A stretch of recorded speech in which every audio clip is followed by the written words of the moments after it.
अध्याय 12 भक्ति योग। अर्जुन ने पूछा, जो आपकी सेवा में सदैव तत्पर रहते हैं या जो अव्यक्त निर्विशेष ब्रह्म की पूजा करते हैं, इन दोनों में से किसे अधिक पूर्ण अर्थात सिद्ध माना जाए?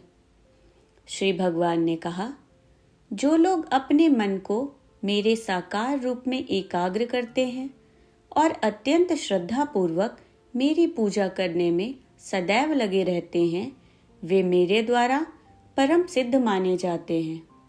लेकिन जो लोग अपनी इंद्रियों को वश में करके तथा सबों के प्रति समभाव रखकर परम सत्य की निराकार कल्पना के अंतर्गत उस अव्यक्त की पूरी तरह से पूजा करते हैं, जो इंद्रियों की अनुभूति के परे है, सर्वव्यापी है, अकल्पनीय है, अपरिवर्तनीय है, अचल तथा ध्रुव है, वे समस्त लोगों के कल्याण में संलग्न रहकर अंततः मुझे प्राप्त करते हैं। जिन लोगों के मन परमेश्वर के अव्यक्त निराकार स्वरूप के प्रति आसक्त है, उनके लिए प्रगति कर पाना अत्यंत कष्टप्रद है। देहधारियों के लिए उस क्षेत्र में प्रगति कर पाना सदैव दुष्कर होता है। जो अपने सारे कार्यों को मुझ में अर्पित करके तथा अविचलित भाव से मेरी भक्ति करते हुए मेरी पूजा करते हैं और अपने चित्तों को मुझ पर स्थिर करके निरंतर मेरा ध्यान करते हैं, उनके लिए हे पार्थ, मैं जन्म मृत्यु के सागर से शीघ्र उद्धार करने वाला हूँ। मुझ भगवान में अपने चित्त को स्थिर करो और अपनी सारी बुद्धि मुझ में लगाओ। इस प्रकार तुम निस्संदेह मुझ में सदैव वास करोगे। हे अर्जुन, हे धनंजय, यदि तुम अपने चित्त को अविचल भाव से मुझ पर स्थिर नहीं कर सकते, तो तुम भक्ति योग के विधि विधानों का पालन करो। इस प्रकार तुम मुझे प्राप्त करने की चाह उत्पन्न करो। यदि तुम भक्ति योग के विधि विधानों का भी अभ्यास नहीं कर सकते, तो मेरे लिए कर्म करने का प्रयत्न करो, क्योंकि मेरे लिए कर्म करने से तुम पूर्ण अवस्था अर्थात सिद्धि को प्राप्त होगे।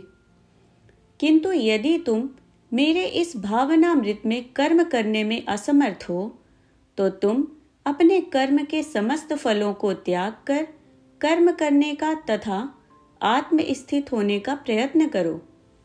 यदि तुम यह अभ्यास नहीं कर सकते, तो ज्ञान के अनुशीलन में लग जाओ।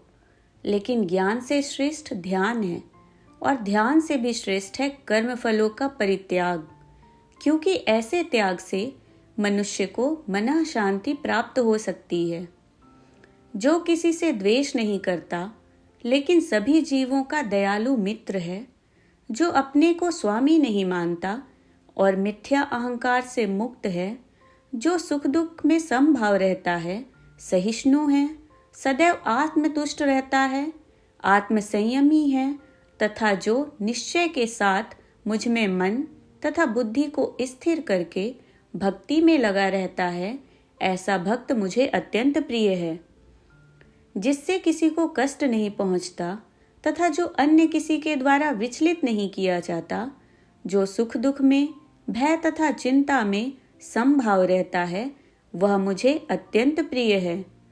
मेरा ऐसा भक्त जो सामान्य कार्यकलापों पर आश्रित नहीं है, जो शुद्ध है, दक्ष है, चिंता रहित है, समस्त कष्टों से रहित है और किसी फल के लिए प्रयत्नशील नहीं रहता, मुझे अतिशय प्रिय है। जो ना कभी हर्षित होता है, न शोक करता है, जो ना तो पछताता है न इच्छा करता है, तथा जो शुभ तथा अशुभ दोनों प्रकार की वस्तुओं का परित्याग कर देता है, ऐसा भक्त मुझे अत्यंत प्रिय है।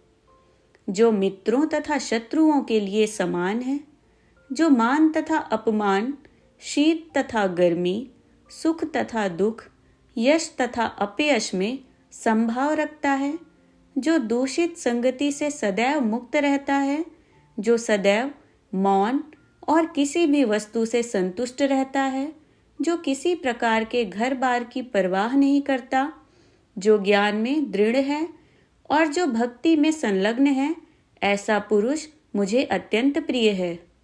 जो इस भक्ति के अमर पथ का अनुसरण करते हैं और जो मुझे ही अपना चरम लक्ष्य बनाकर श्रद्धा सहित पूर्ण रूपेण संलग्न रहते हैं, वे भक्त मुझे अत्यधिक प्रिय हैं।